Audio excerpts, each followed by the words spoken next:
समायरा का जवाब सुन पूनम मिस्टर दिलीप के असिस्टेंट के पास जाती है और उसे बताती है कि समायरा उनके सर यानी मिस्टर दिलीप से मिलने के लिए तैयार है। और वो असिस्टेंट जाकर सारी बात दिलीप को बता देता है और असिस्टेंट आकर सब पूनम को भी बता देता है। वहीं समायरा इस सारे शो से थोड़ा दूर एक कोने में लगे सोफे पर बैठी थी और अपने फ़ोन पर कुछ ईमेल चेक कर रही थी। तभी उसके पास पूनम आती है और कहती है, मैम, मैंने उनके असिस्टेंट से बात कर ली है और उन्होंने कहा है कि मिस्टर दिलीप आपका रूम नंबर 401 में इंतज़ार कर रहे हैं। समायरा कुछ पल कुछ सोचती है और फिर अचानक से खड़ी होकर लिफ्ट की ओर चल देती है।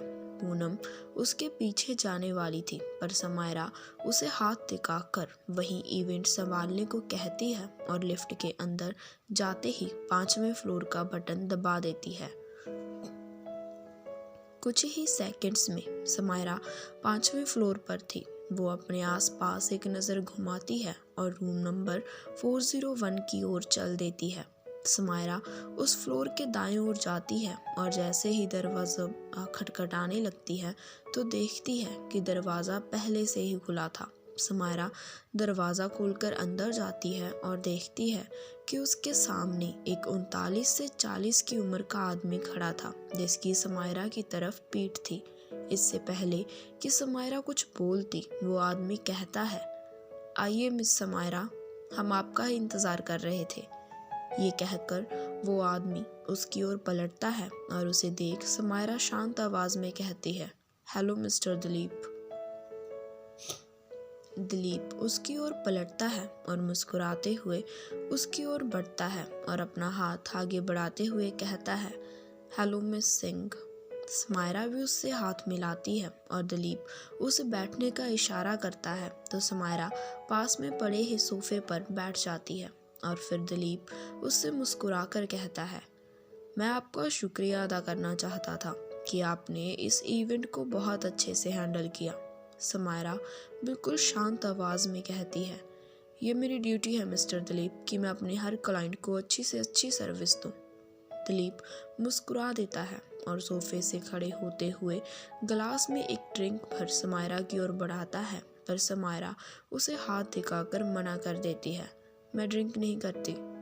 दिलीप वो गिलास खुद लेकर बैठ जाता है और कहता है, ये तो बहुत अच्छी बात है मिस सिंह, पर क्या करें, इसके बिना हमारा तो दिन ही नहीं कटता। समायरा कुछ नहीं कहती और फिर कुछ सोचकर खड़े होते हुए कहती है, अच्छा मिस्टर दिलीप, अब मैं चलती हूँ, मुझे और भी क्लाइंट से मिलना है। दिलीप उसके साथ ही खड़ा हो जाता है और उसकी ओर हाथ बढ़ाते हुए कहता है, आपसे मिलकर खुशी हुई मिस सिंह। समायरा हल्का मुस्कुरा देती है और उससे हाथ मिलाने के बाद वहाँ से चली जाती है। उसके जाते ही दिलीप सोफे पर पैर चढ़ाकर बैठ जाता है और खुद से कहता है, I like you miss Singh, आप सच में सबसे अलग हैं और मेरी पसंद भी। इतना कहकर वो हंसने लग जाता है और साथ ही अपने उस हाथ को देखने लग जाता है जिसे अभी अभी समायरा ने छुआ था।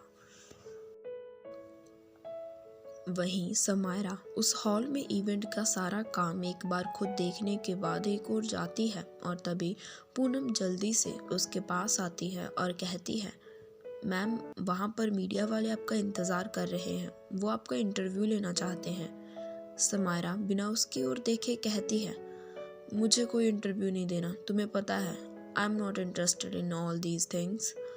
पर मैम, मैंने उन्हें हाँ कर दी है और कहा है कि आज आप उन लोगों से मिले बिना कहीं नहीं जाओगे।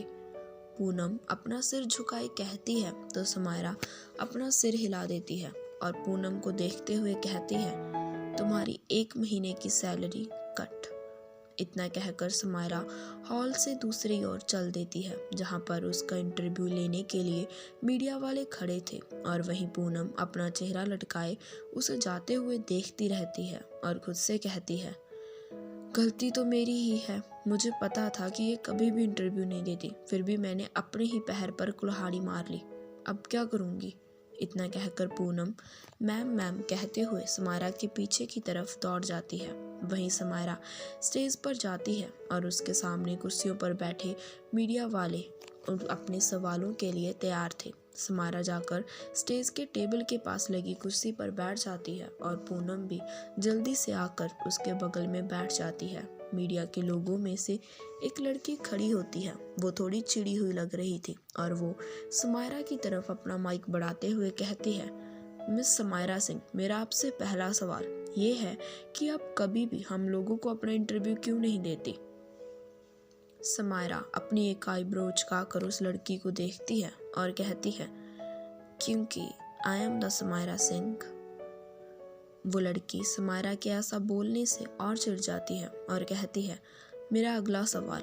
इससे पहले कि वो आगे कुछ बोलती, समायरा थोड़ा ऊंची आवाज़ में कहती है, नेक्स्ट प्लीज। वो लड़की चुपचाप अपनी जगह पर बैठ जाती है और समायरा के ऐसा कहते ही उन्हीं में से एक लड़का खड़ा होता है और कहता है, जैसा कि आपने हमें कुछ देर पहले बताया था कि मिस्टर ऋषभ का आपसे कोई भी रिलेशन नहीं है, और अगर ये बात सच है तो आपको क्या लगता है कि ये बात किसने फैलाई होगी। समायरा अपने सामने रखे टेबल पर अपना हाथ रखते हुए कहती है, उस बात की मैं क्यों फिक्र करूं, आप लोग हैं ना, खुद ही पता लगा लेंगे। वो लड़का मुस्कुरा देता है और कहता है, वो तो सही है मिस सिंह, हम लोग पता कर ही लेंगे, पर अभी आपके लिए मेरा एक और सवाल, और वो ये है कि जैसा कि सब जानते हैं कि सिंह परिवार हमारे देश के नामी परिवारों में से एक है, तो फिर आपने उनसे अलग रहकर अपनी खुद की कंपनी खोलने का क्यों सोचा। समायरा उस लड़के की ओर देखती है और कहती है, पहली बात, मैं अपने परिवार से अलग नहीं हूँ और मैंने खुद के लिए कुछ सपने देखे थे जिन्हें अब मैं खुद के दम पर पूरा करना चाह रही हूँ और कर भी रही हूँ। तभी एक आदमी खड़ा होता है और समायरा से पूछता है, तो क्या आप कभी भी मन्नत कंपनी ज्वाइन नहीं करेंगी। समायरा ने बिना किसी भाव से कहा, उसे संभालने के लिए हमारे घर में और भी लोग हैं और मैं अभी के लिए सिर्फ अपनी कंपनी पर ध्यान देना चाहती हूँ, पर हाँ, अगर किसी दिन मेरे परिवार को मेरी ज़रूरत होगी तो मैं हमेशा उनके साथ हूँ। समायरा की बातों से सभी सहमत थे और वो समायरा की इस अदा से कायल थे कि वो हर सवाल के एकदम सटीक और सही जवाब दे रही थी। तभी एक रिपोर्टर लड़की खड़ी होती है और समायरा की ओर माइक का मुंह करते हुए कहती है, मैम, ये तो सारी बिजनेस बातें हो गई, अभी आपसे कुछ पर्सनल सवाल पूछना चाहते थे, और वो ये है कि आप शादी के बारे में क्या ख्याल है। समायरा उस लड़की को देखती है और हमेशा की तरह अपनी शांत आवाज़ में कहती है, अभी के लिए मेरा ऐसा कोई प्लान नहीं है, मैं सिर्फ अपने काम पर ध्यान लगाना चाहती हूँ और इसके बाद कोई भी पर्सनल सवाल नहीं, थैंक यू।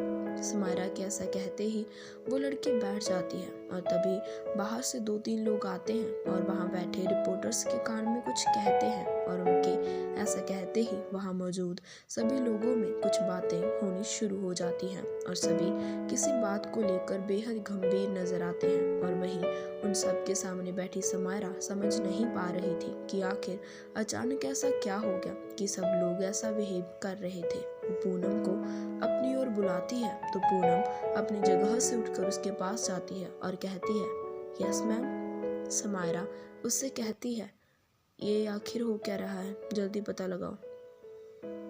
पूनम बड़ी लापरवाही से कहती है, मैम छोड़िए ना, हमें क्या करना है जानकर कि किसने इनकी पूंछ पर पैर रख दिया। समायरा उसके ऐसा कहते ही उसे घूर कर देखती है तो पूनम हड़बड़ा जाती है और हकलाते हुए कहती है, हाँ मैम, मैं अभी पता करती हूँ। पूनम बिना आगे कुछ कहे वहाँ से बाहर की तरफ भाग जाती है और समायरा वहीं पर बैठी कुछ सोचने लग जाती है।